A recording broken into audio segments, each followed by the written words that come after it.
Liris Chica, Donna Pailina Belmariana sinagot kung hiwalay na sila dahil sa hiwalay na sila bilang love team. Panatag na panatag ang Don Bell fans dahil dito. Ito, panoorin po ninyo ang video.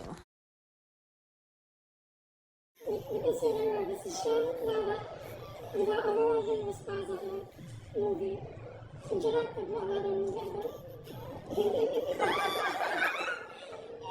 I don't think it's reconsidered.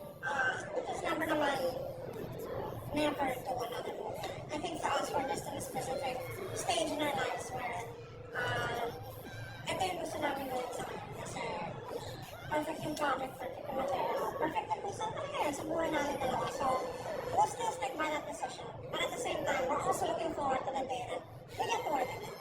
It's a fair now.